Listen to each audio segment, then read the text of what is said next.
Yeah. You got one? That'd be something I'd definitely and want to do. Okay, hello everybody. For those of you who don't know me, my name is Brian Condon. I used to work for Vermont Recovery Network up until a couple months ago. I came here to this turning point about 4.5 years ago as a volunteer, and then picked up different tasks and stuff along the way, including becoming a recovery coach. I became volunteer coordinator.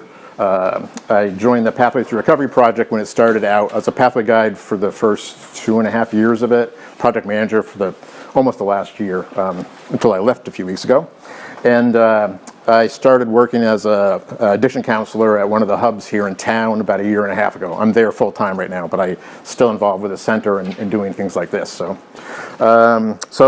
basically this training was kind of set up as a follow-up to the Coach Academy, which a few of you at least just completed. The rest of you may have had it done in one point in the past or not. But I just wanted to, this was Susie's idea. She's been talking about this for like 3 years now, probably, having something, especially with the... Yeah, okay, sorry. And the directors too, as to kind of help somebody, because the Coach Academy, at times in the past, they've tried to include stuff for the network, our paperwork and stuff, but it was difficult for them to keep up with, it changes and things like that, and the academies that I had helped with, it just kind of proved more confusing than anything else. So Susie wanted to set this up a short 3-hour training to cover some things like that, and maybe some other things that maybe bear repeating a little bit, things that were covered and maybe things that I just felt should be covered. So with that, if you have any questions or whatever, please just ask, raise your hand, whatever. There will be a 15-minute break at some point here, and we're going to do at least one little role play to demonstrate a couple things, but we won't be pulling people from the audience. Ella's already volunteered for that task, and we've prepared a little bit, so it's not one of those role plays that... Yeah. I will fall on the sword for you guys. And with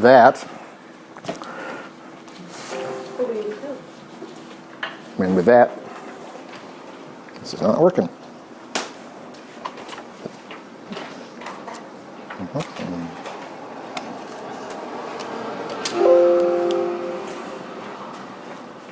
Okay.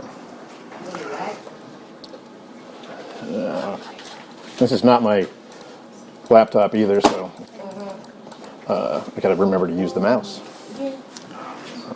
Because this is one of the original laptops that came with the Pathways project, and the mouse pad on them just really sucked. It was awful.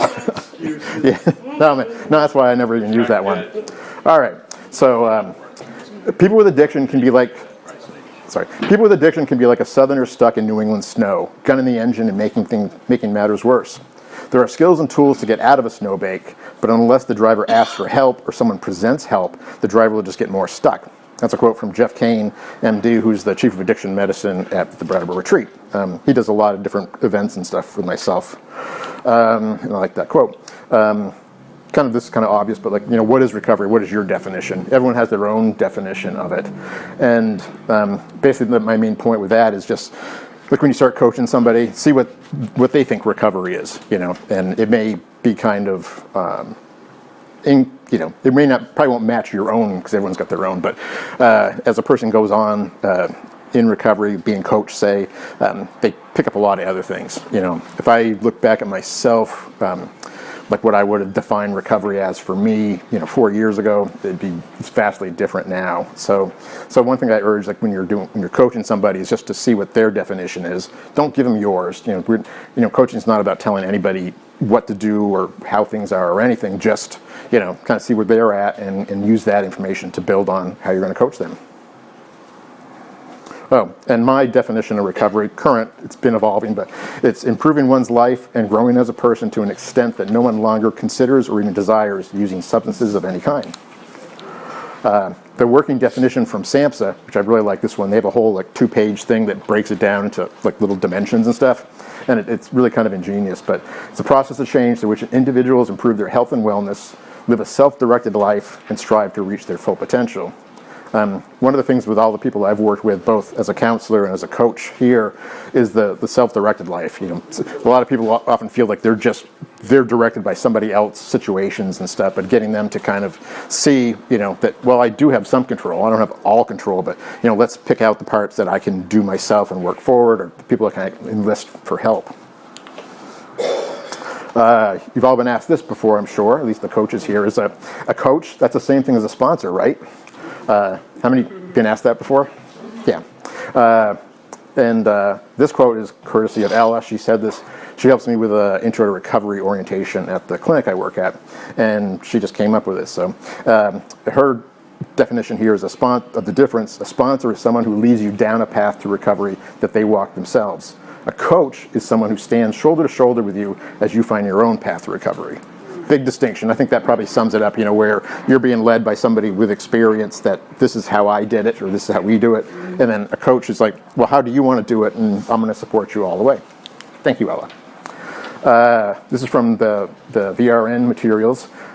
They say that recovery coaching must be a collaborative process. Coaches generally work with people who are new to recovery, people who come to recovery with many unmet needs and issues that need to be addressed.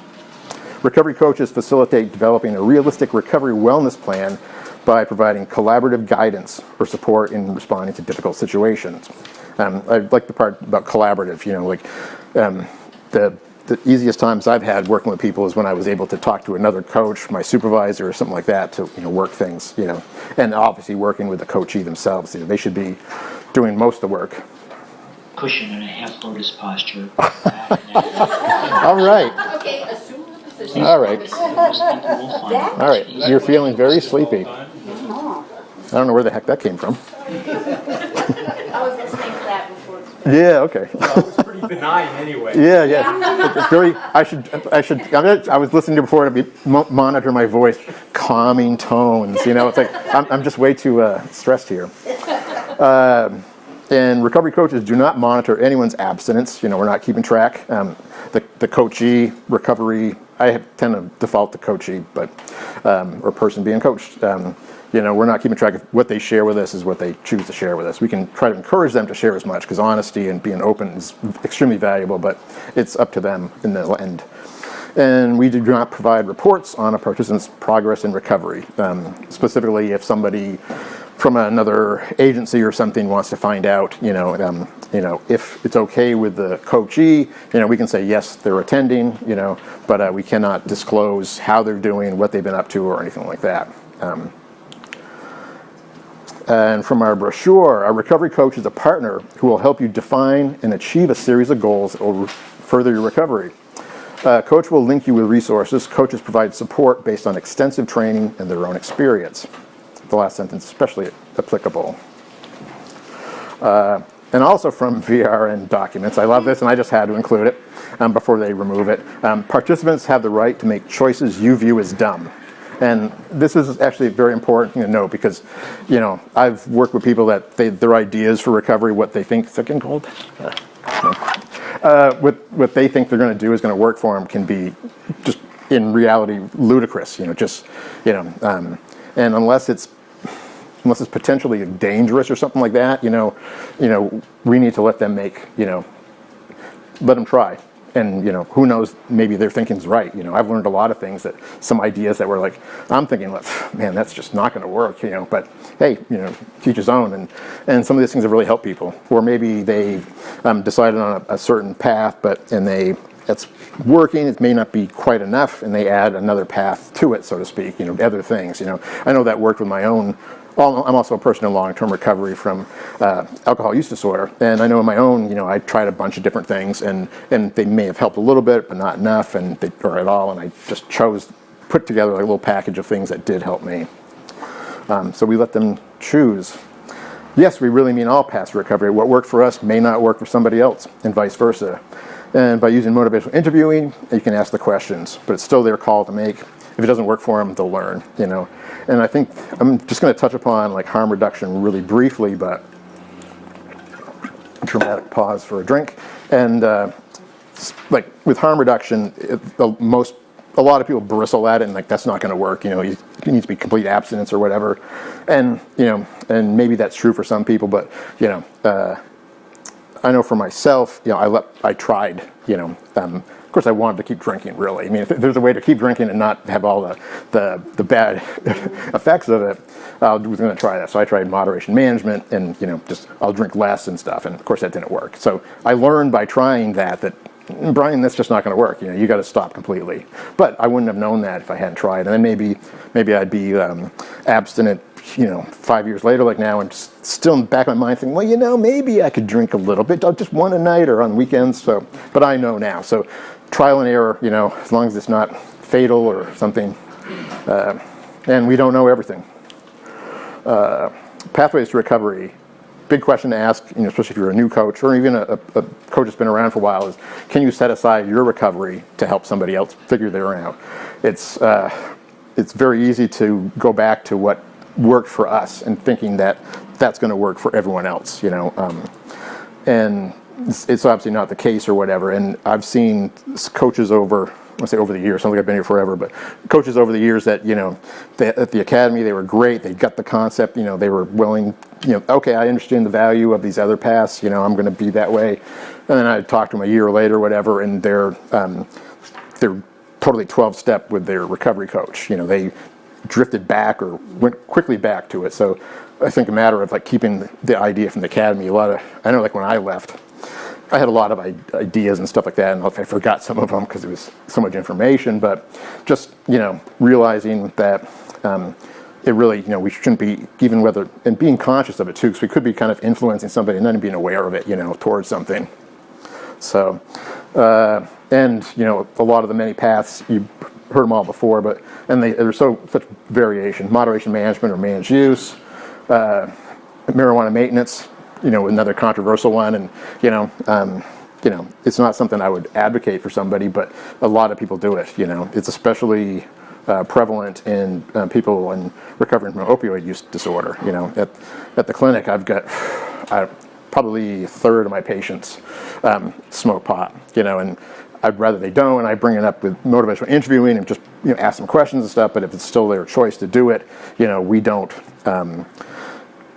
punish the person if they don't have any big, you know, negative outcomes from it. You know, if it was something else, cocaine, et cetera, then that's a bigger matter. But, you know, and some people say it works for them. You know, my own personal belief doesn't really matter in that case. You know, if they feel it's helping them.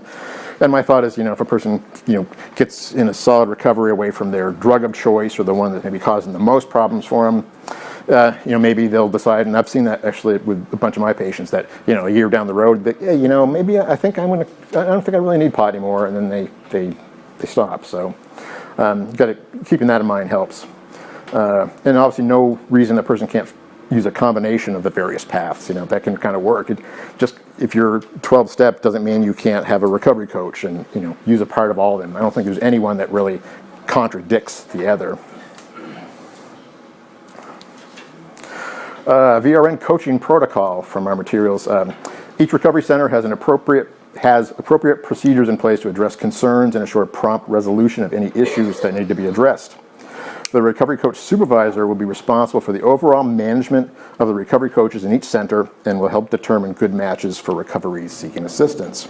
The recovery coach supervisor, sometimes it's the center director, or goes by other names, you know, coach coordinator and things like that. But then each center should have somebody that's ultimately responsible, you know, for assigning and following up and you know, helping the coaches there. VRN has the responsibility of ensuring that all recovery coaching in our recovery centers is actively managed and supported with supervision, regular training, and updates. Depending on, you know, those of you that were new to coaching, going back to your center, if you're not getting enough supervision or, you know, whatever you feel, you know, make sure you ask for it. You know, don't just wait first. If you have a question or an issue, don't wait for someone to ask you about it. You know, broach the subject with them. Coaching ethics. What? You've already heard enough for that topic this week, for those of you who went to the academy. How many days did you spend? 2 out of the 4, pretty much? 1 at least, 1 whole day? So I think you're probably covered, so we're not going to go over that. It's too long for this anyways. Questions can be asked later. just be ethical, I was thinking when I thought about including something more on this, and I was thinking fiduciary and it's like I couldn't even remember what those things are. So I was like, well, I don't want to include it in the training because if I don't even know it, so. Right. I don't know. Do they actually introduce them to the ethical guidelines that were adopted by VRN? The ones there is like, at least it was, I haven't been to, since they changed it, is just a general ethics. So yeah. it might be worth their while to just ask for their center for the copy of their ethical guidelines. Right. Their guidelines might even vary from the VRN ones. Yeah, exactly, good. Excellent point, yeah. There is a network approved, I think from a couple years back. We had people, here we gave it to everybody and they signed off on it, and every new person, just read it and signed it, asked questions or whatever. And it's just like one pager that covers some basic things. So that'd be a great thing to check. Someone take a question? No? Hearing things. Coaching sessions. Did I? Okay. Just some real basics. They're probably obvious and stuff, but I need to remind myself of this kind of stuff. It's like always be prepared, arrive early, meet them where they're at, and if you're not sure what that is, just, if they're in a certain place, a certain mood or whatever someday, don't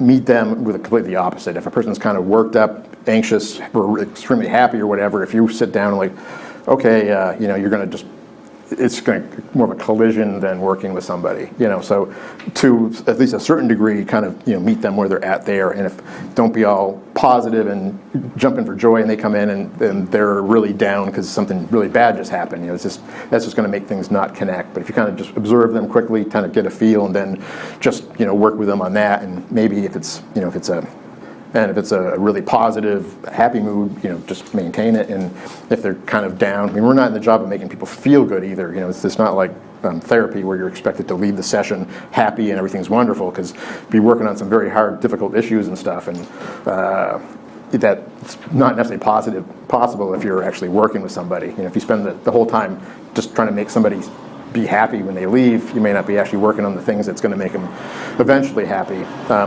Just kind of meet them there, and then if they're down, maybe work towards the solutions and stuff to whatever's troubling them. Always remain positive and always show empathy. We'll be talking about that more later. The first coaching session. Other advice here would be to, of course, have all your materials ready. You don't want the person shows up and you don't want to be digging through a file cabinet to find the paperwork and stuff to do. And make sure you know the paperwork, and how it works, which we'll be going over that today as well. Explain to them what a coach doesn't do, and how the coaching relationship works. Explain to them what they should expect in the coaching, as well as what not to expect. A lot of people might have a very different conception of what is actually involved in it, and explain the initial agreement with them and the coaching data collection, what it is, the purpose of it, and definitely approach the paperwork as helpful. When we were talking about this, I don't know, a few weeks ago, I guess it was at a meeting here, Susie and the team, as some people, and I know I've been guilty in the past too, it's kind of like, oh yeah, we got this paperwork to do, it's a big pain in the ass, but we got to do it. Okay, let's get it out of the way so we can work. The paperwork is actually very invaluable. It helps. I got this on a different slide, but I'll cover it now. It actually can give you a really good snapshot of where that person is, and it's especially useful with a new coach. And you got to continue doing some of the paperwork at intervals and stuff we'll cover, but the basic initial coaching session support tool and the matrix will kind of give a picture of where that person is, what their issues are and stuff in their own, you're asking them the questions and stuff, and it's just a great place to start, because then you can ask questions like, and elaborate on things. So it's definitely not something to rush through. Use it, for what it's worth, and then, and continue to do that to gauge progress and things like that. It's very important, and the network needs the information as well, So, and the data that can be very valuable for other stuff. So definitely phrase it in a good way and stuff, and point out how useful it is. And one of the things too, I'm not sure what the actual network policy is, but as far as doing the matrix and stuff like that, I would suggest doing it within the first 2 sessions, maybe at least the third at the least. Do the the agreement first, so you're starting off on the foot explaining, this is what we do, this is, what it is, and, this is how the confidentiality and stuff works. So that person starts out from the very beginning knowing that, but when a person comes in for their first session, they could be really prepared and they really know where they're going and stuff, and they could be like just, relatively lost. They don't know where they're going or how to get there or even what they want, except to get better. So sometimes the first session is just better off just talking, get the agreement signed, this is where we're at, this is what we do, and then we'll cover that next time. Just make sure it doesn't go longer than the second or very third at the latest. Another important thing for a new coach to know, as well as any older one, is like when to consult a supervisor. When do you need to get someone else's advice, input, or supervision on something? Because a lot of, endless list of things can come up, concerns or whatever, or you just don't even know how to, process it or how to help that person. So anytime, every time you have a question or feel uncertain of someone, go to your supervisor, or at the very least, maybe another experienced coach that's in your center. But, run the things by somebody, because that's going to help you figure it out and understand. And some of the reasons you want to do that, to consult, is to help determine the appropriateness of the coach match. Because not just because the coach supervisor looks at, I think this would be a good coach for you, that we got similar backgrounds or temperaments or something like that, whatever, all the things that go into it. But sometimes, there'll be just kind of a personality thing, you may just not to match, and it may not be you, it could be the person you're coaching, wants somebody with the same addiction or something like that. But if there's anything where you sense, where they say that it's just not matching, if at all possible, they can be reassigned to someone else, and explain that to the coachee at the beginning too, that, you're not necessarily stuck with me, we'll see how it goes, and if it's not working out, we'll address that and we'll see what else we can do. Because sometimes that may just be an initial reaction, but it could be something that's just kind of going to, kind of block some of the good work that may be done. Talking to supervisors can also, how frequent and to see somebody, and like how long a session to be, which is a good point too, because we've talked about this in the past. I think some people start and they think that a coaching session's an hour. It's an hour. But if you're seeing somebody that's really, pretty worked up, pretty, in a bad place, or just, maybe 20 minutes is too much, or a half hour, kind of gauge it on the person. It doesn't have to be an hour, it doesn't have to be 50 minutes or whatever may be the norm. And you can always work up to an hour, but if a person's, the way I look at it too, if their eyes start glazing over and they're not hearing anymore, they're not being able to process, it's like time to wrap it up and then go, because, they're not getting anything out of it except probably more uncomfortable by sitting there. So just, watch for them, body language and all that kind of stuff, just get a real sense of, what they want, or just simply ask them, and it doesn't, and even later on with somebody that's more established, if they don't really want to be there, holding somebody for an hour just because that's what we do is not going to help, it's not going to make them want to come back, especially. Just meet regularly with a supervisor to ask questions and discuss how things are going. Some centers have, like here, we have team meetings, that we meet almost every weekly, but yeah.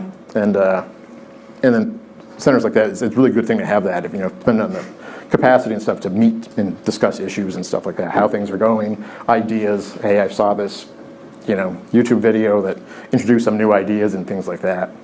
Mandated reporting is important to think about.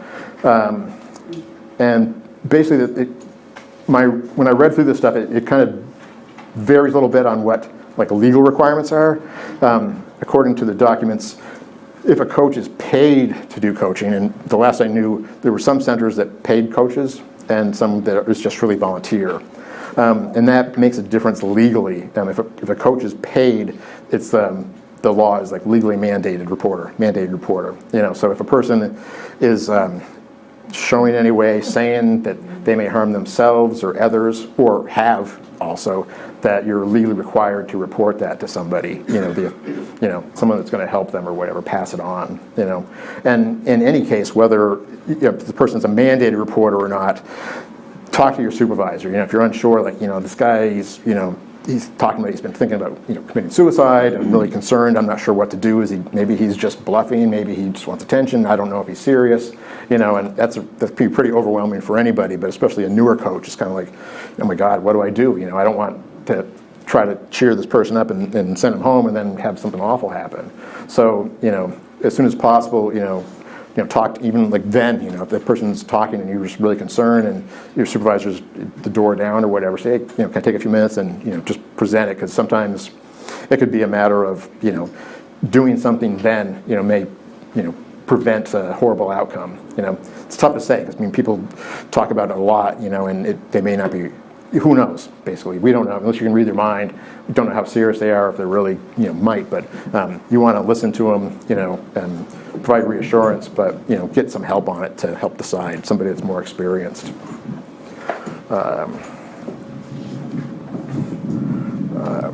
One thing to note there for the mandated, secondhand reports of harmful behavior do not require mandated reporting, but ethically coaches and their coordinator need to explore potential positive resolutions. It's something, if you hear something, secondhand information for somebody, it may be totally made up or fourth, fifth-hand information that it bears little resemblance to what actually happened, but being aware of it, the coach being aware of it is very useful, because you can, see with that person and maybe without saying, hey, someone told me you were doing this down in the corner, but you can ask some questions that, might lead into it if they want to be open and discuss it with you. All right, the coaching forums, like I said, are important and they are required.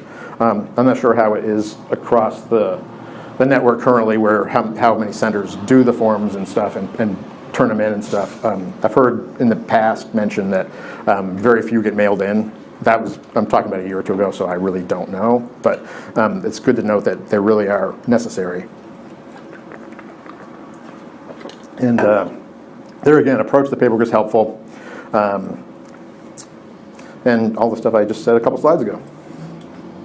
Confidentiality too comes up sometimes. A person wants to know what's going to be reported to who and where it goes and things like that, especially once something gets put down on paper. They want to know, okay, what is this for? Who's this going to? And then you can just try to reassure them that it's to help them, and the data that's entered will be anonymous data that might go to the state, and could help us get additional funding, kind of showing like the black and white that coaching works. And we may not be able to do this if funding to our centers gets reduced or just stopped. We won't be able to continue this, and people that fund anything, they want to see something in black and white. They want to see something on paper that shows improvements, how things are going, or at the very least that stuff's being done.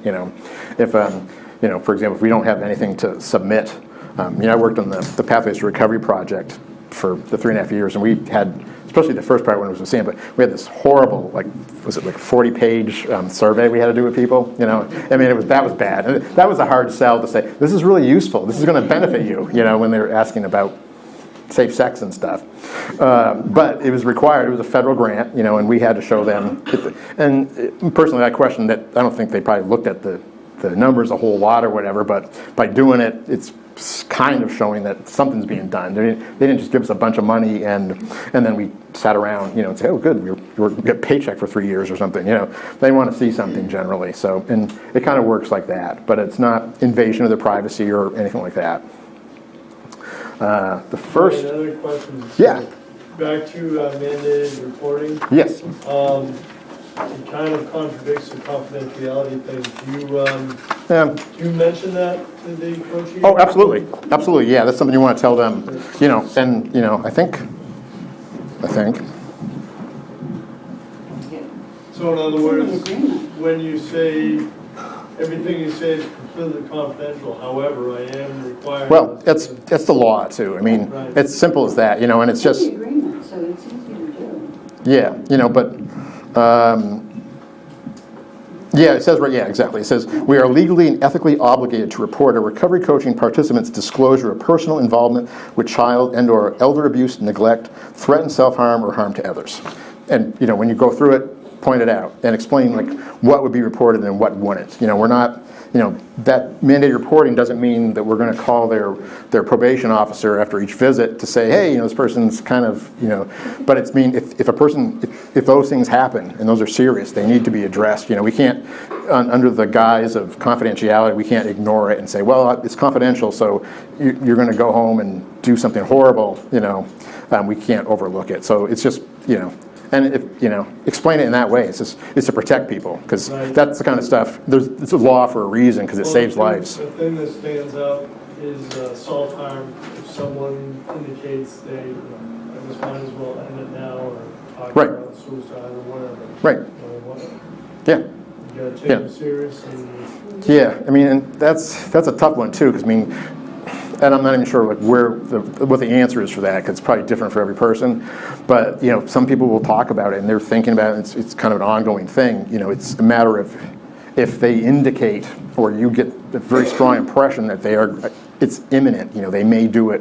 Then we're mandated. If it's somebody that's, well, I've been thinking about this, and you kind of work with them and try to get, in a case like that too, try to get them other help. Like a mental health counselor or things beyond that too. Things that I'll cover that a little bit, but things that we're not really equipped to do. There's stuff we do and we do really well, but there's things that are beyond our realm of knowledge. But yeah, you just reassure them that that's what it's about. And it is what it is. How often we do that?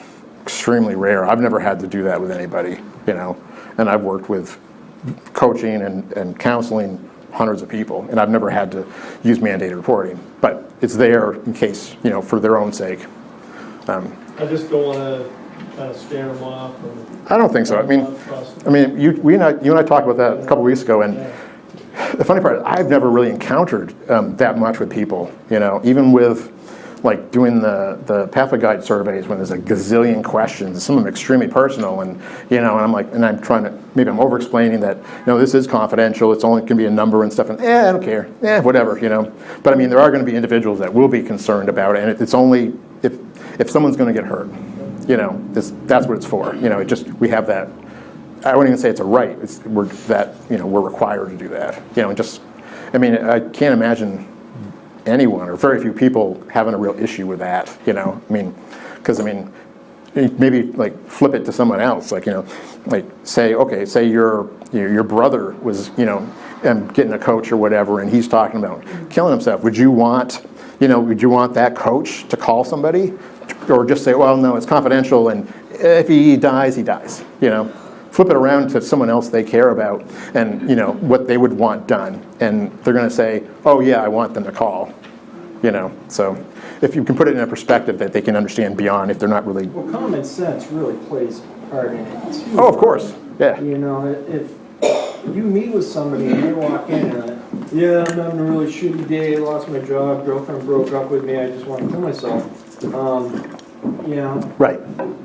Common sense dictates that he's not going to leave and go kill himself. He's just expressing that he's Exactly. dead. Yeah. Where if you've been meeting with this individual for a month and you definitely see a progression in body language, attitude, Exactly. and things are starting to get way off track and they come in and make an off-the-cuff comment, you might want to take that a little more seriously. And Exactly. take it to your supervisor. Yeah, exactly, yeah. When in doubt, go there. Yes, Bob? I think the hardest questions come where you're working with somebody, either they are not completely abstinent, or they have a partner who's not, and they have a child. Yeah. And so where do you reach a conclusion that perhaps there's a risk of abuse to the child? Yeah. You don't want to conclude just because they're using, because Right. many people who are using are still very vigilant about taking care of their kids. Yeah, absolutely. But on the other hand, so that could be a tough one. Oh, it's yeah. So that requires conversation with the supervisor. Exactly.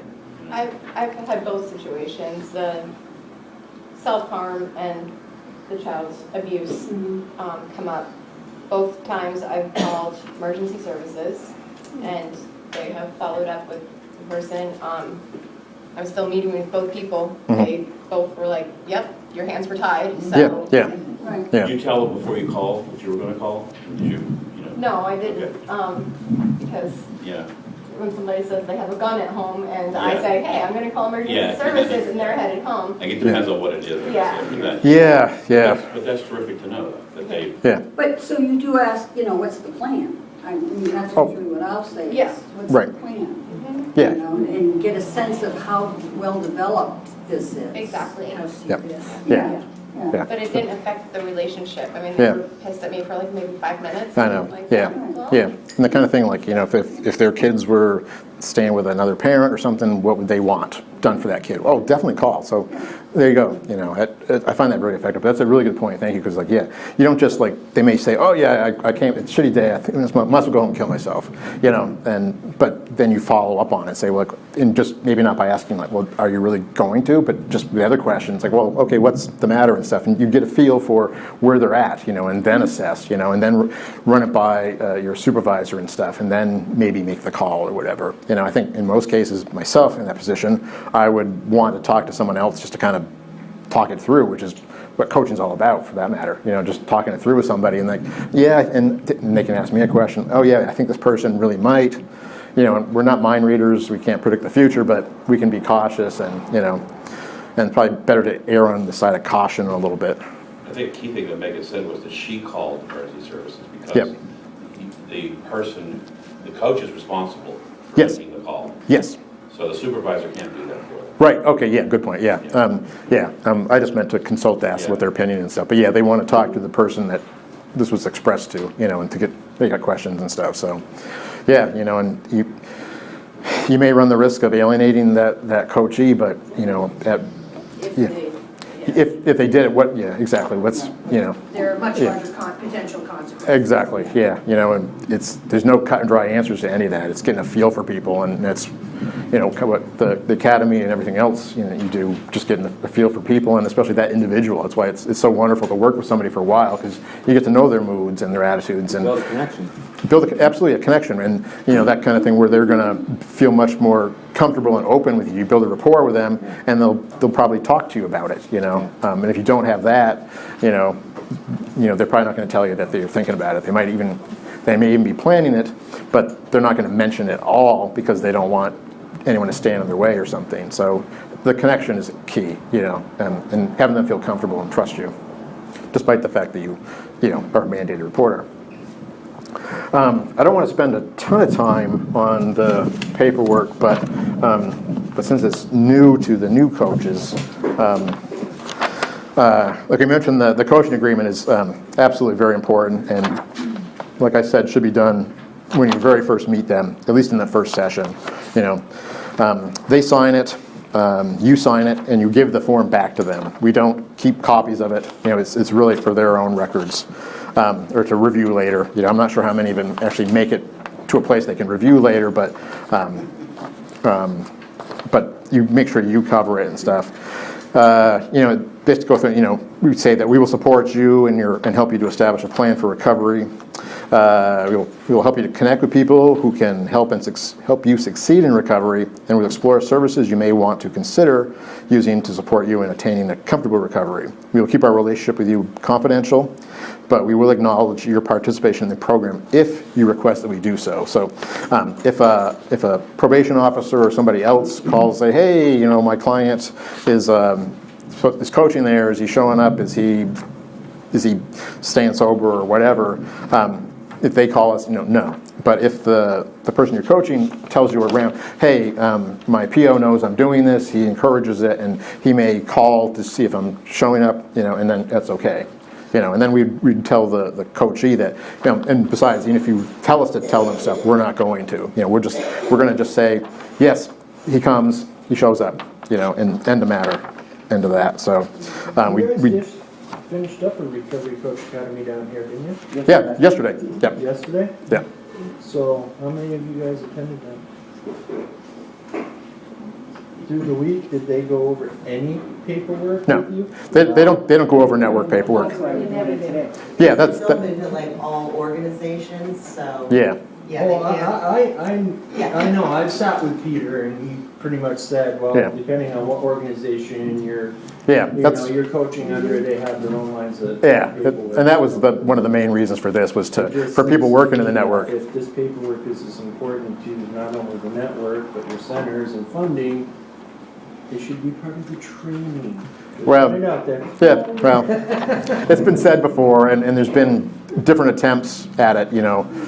The couple that I've seen when I was helping train at the academy, and when you put some things in it, I think it just confused people. It's, okay, we're gonna take a half hour to go through all this. Okay, all right, here you go, you're all set. And, you know, I was confused just by listening to it, and I knew how to do the paperwork. So, so it is what it is. So, and that's why, you know, and if a person, okay, there's this thing we're doing today, but also even with this, when you get back to your center, you want to review it, talk to your supervisor, your director or whatever, and make sure you understand it when you're filling it out. Am I doing this correctly and stuff like that? Because it is new and it's not, I wouldn't say it's especially complicated, but if it's new to you.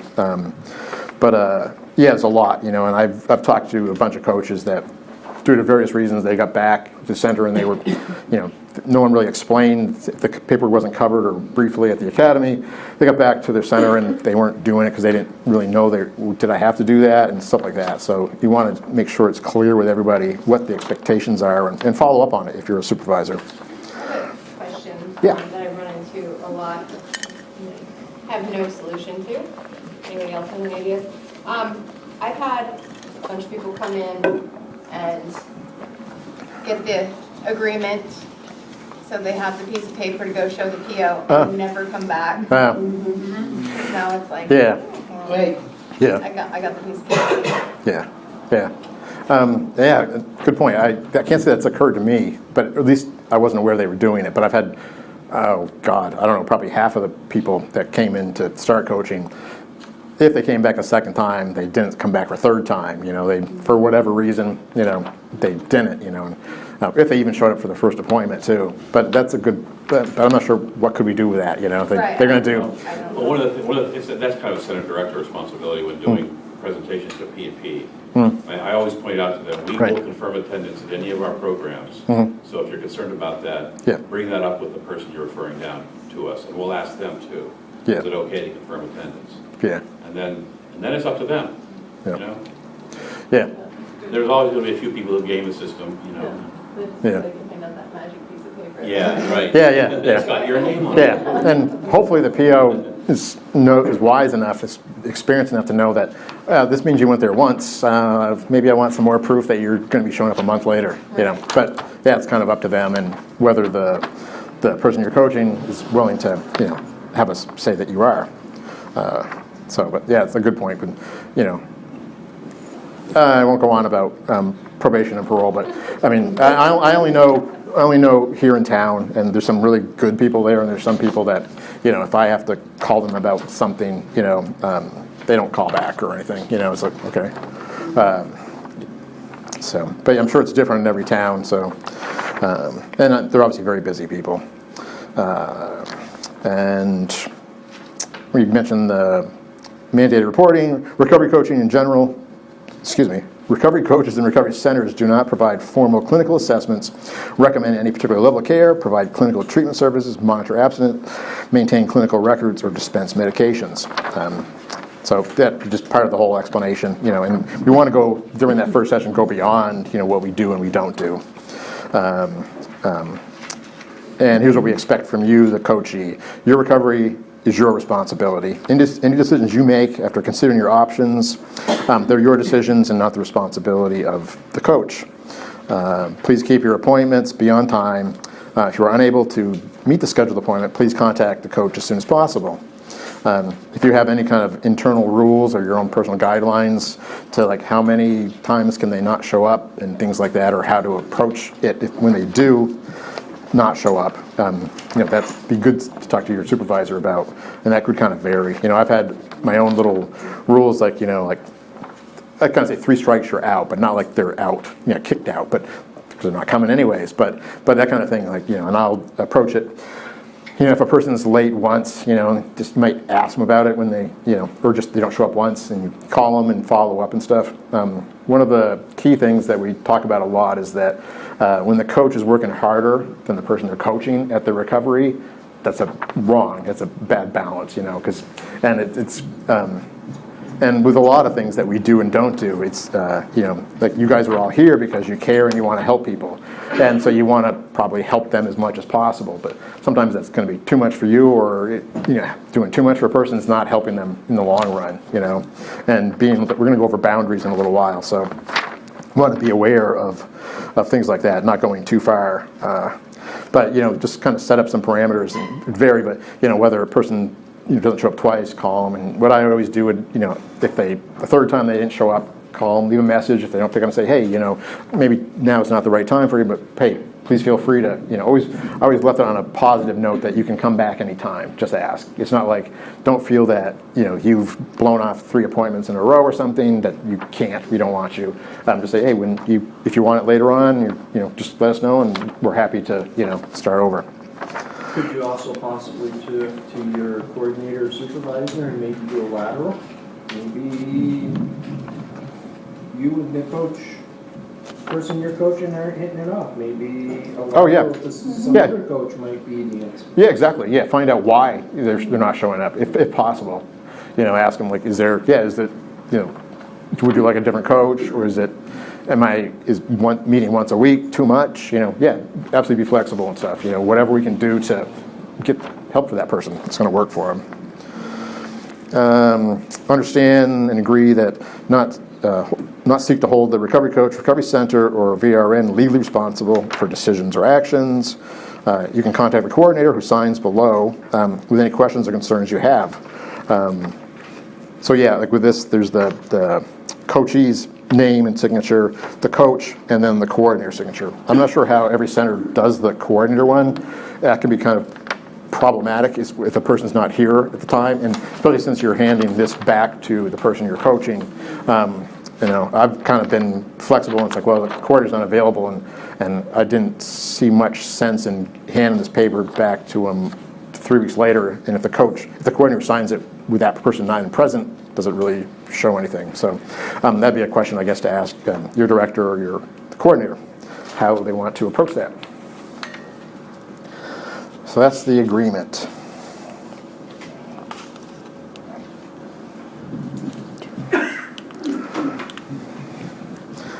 And that brings us to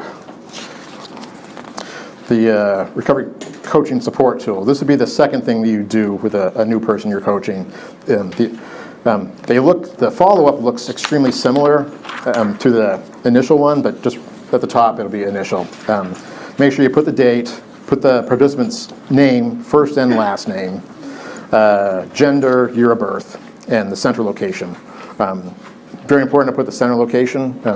We were having the coaching documents sent to us for a while, and a lot of the ones that I saw didn't have that, you know, and whoever gets sent on to, you know, just because, you know, Joe Bob is the participant's name doesn't mean that they know what center Joe Bob, you know, was in.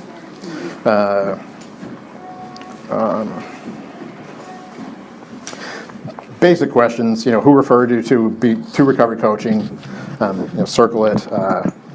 Have you ever done any of the following? Attended peer recovery, and then the options are, they want to know the answers, ever in your life or the past 30 days.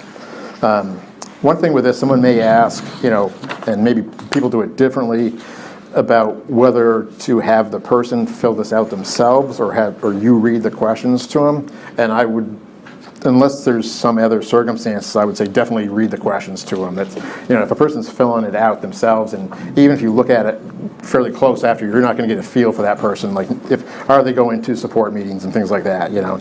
So just read them through. It's not that long a list when you really go through it. But that'll help you get to know them. And then it can bring up other questions too, like if the question like, you know, are you, have you been in court, you know, or your mandatory Department of Corrections program, then you can just ask them about that. It can open up a lot of important conversations. Questions about recent use, alcohol, marijuana, other drugs. And on there, it breaks it down to by the various substances and range from 1 to 10, you know, 1 being not at all motivated to avoid use, and 10 highly motivated to. Or NA if they're not being coached for addiction problems, which I'm not sure, I've never had that before, where someone is being coached Any directors, would you guys coach anybody with no substance things? Oh. Interesting. Brian, I think that might be coaches that coach family members. Okay, yep, okay, thank you, yeah. I was aware of that, yeah. Thank you, I didn't make the connection there. Oh, really? Okay, yeah. That was fun. Yeah, I'm glad that was you and not me. And a lot of just basic questions. I don't think we probably need to have time to go through all of it, but and then the self-sufficiency matrix is a really important part. The first, page 3 here is shows, and actually one of the ways that I did this before, because there was actually, so there's the page 3 and 4 that list all the different domains of it, like access to services, health insurance, housing, etc. And then the range, and it breaks them down, like, score of 1 is self-sufficient, under like health insurance, it has full coverage to meet needs, and then all the way up to in crisis, no coverage, barriers to access, needs help. And since they're all broken down by domains, what I've done in the past, you do it whatever's easiest for you, but instead of, because the information gets put onto the summary sheet, I should probably move on.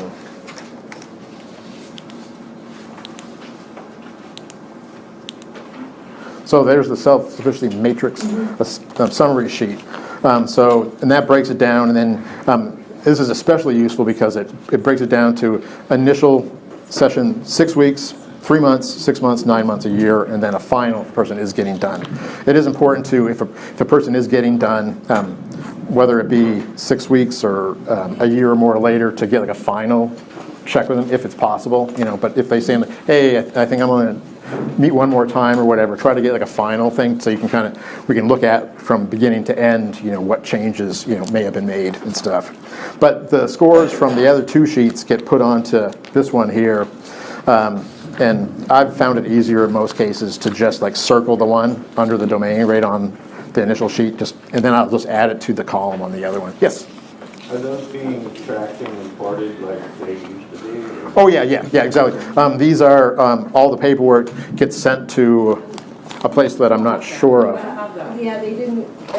Oh, that's not in your... I know, I just noticed, I'm like, my address is Nobody, up yeah, there nobody- 20 years ago. I'll take them. Yeah. Mail them to me. Okay. Well, yeah, actually, that was a question I was going to bring up, because I was going to say, I don't know where they're mailed to now, but check with your center. Just leave it there. Yeah, and, but I mean, this is the stuff that, I got a package of all these. So that's probably what's on the site. I went to the old VRN site, and I got information off of that, but Susie also sent me a package with the paperwork. So that's probably what's there. But you should have you should have that, and you'll be able to get it at your center. Your director or whatever will get it for you. But that's what it looks like. Some lines got missing, but it breaks the categories down, and then you keep track of the columns and stuff, that way. And that's something that, we don't want to really keep a lot of paperwork at the center about people, but, I would personally, myself, unless somebody disagrees, keep that so you yourself knows. If you mail in the original sheet to whoever's entering the data, you're not going to have a record of it. And I know me, if I'm coaching somebody, I want to look at this in 3 months and say, oh, that person, went from a 10 down to a 2 and that kind of stuff. And that can bring up, one of the main points of that is to bring up like conversation points, like, hey, you've, for the last 6... It's in this handout, the Oh. one that has all the materials. Okay, It is in there? Yeah, it's in there. In the okay, back pocket? yeah, okay, good. This thing here. Oh, Yeah. thanks, guys. This has everything. It does, yeah. Thanks, everyone. Yep. And good point to make with that too is make photocopies for yourself. Like before, when I mentioned be prepared, don't use your last copy and say, well, okay, I'm going to ask the director to get a copy.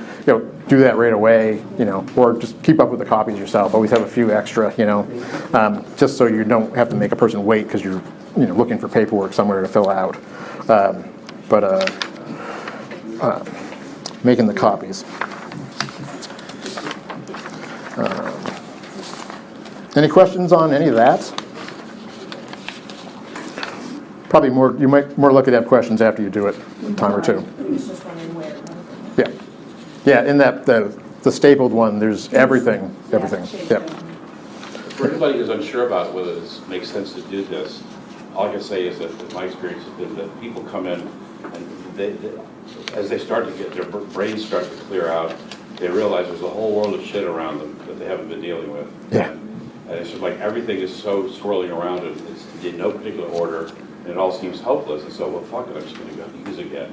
Yeah. And doing this helps them because they get to go through all the domains of their life and figure out which things are problematic, which things are going well, what they can do now, what they have to do later, and all of a sudden they can sleep at night because they've now narrowed it down to what I can do today, what I'm going to do tomorrow, and then things are organized. So it really, there's a big difference in them when they go through this. Yeah. And so it's really helpful to them. Yeah, exactly. That's a great point. You know, because and for people in that, when they're that place, feeling they're accomplishing something or making some headway, and you know, if it's with all the stuff swirling around they got to take care of, and it's probably hard to feel that I'm making any progress at all. It's just getting worse. It's not getting better.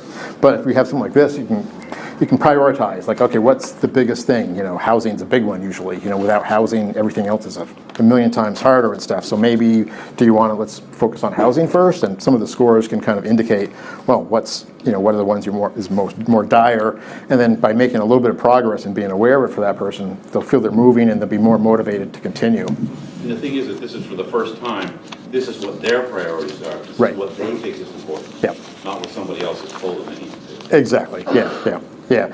Also a great point. Like, you know, we shouldn't be putting our opinion on this. You know, we may look at them and think, well, you know, this person really needs to, needs to solve his transportation problem. That's, you know, that's key and stuff. But if they don't, we can ask a question like, do you find that sufficient? And if they do, that's their decision. It's their assessment, you know, and they may change that at time, but, you know, maybe they know better than we do, you know.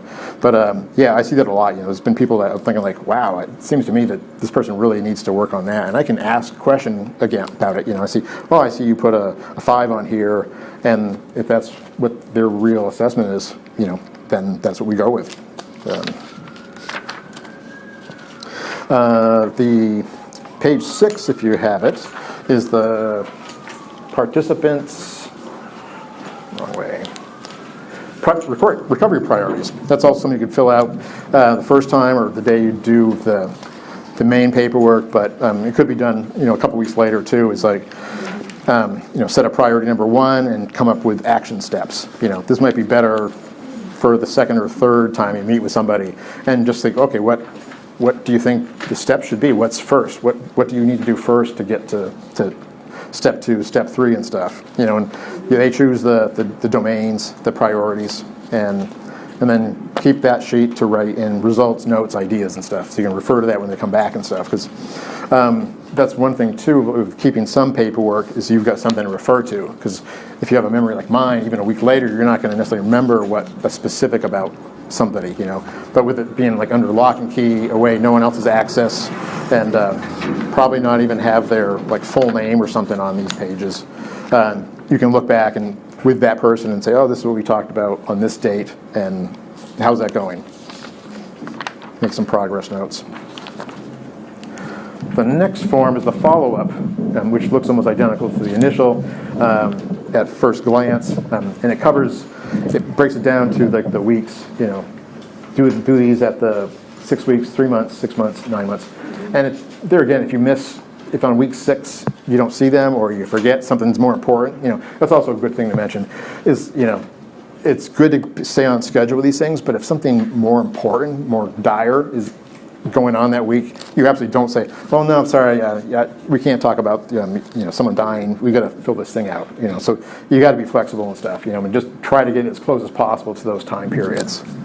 You know, and just make up for it. You know, and space them out. But you run through like the same list of questions, but in this one, it doesn't talk about in lifetime. It's talking about in the past 30 days, because we already have the initial one, which did a lifetime, and then in the past 30 days. Same questions. Have you used any alcohol or other substances? And second page on that is, you know, the motivation level, or NA for the person that's not being coached for addiction problems. and also the other kind of environmental contact with police, arrested, and things like that. And then there's also a note at the bottom: if this is your final recovery coaching session, please complete the following.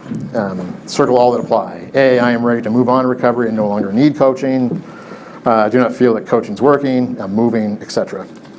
And reminder, please send a copy of self-sufficiency matrix score with the following information, with follow-up information.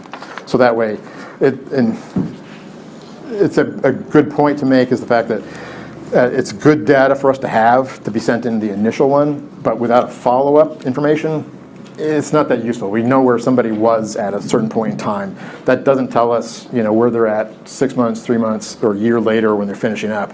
It's most beneficial to have something to compare to, so we can see, was the program working for that person, just to show to potential funders, or just to know maybe we want to make adjustments ourselves and see maybe we need to do things a little differently. But having the kind of the before and after, and all the points in between, that's important.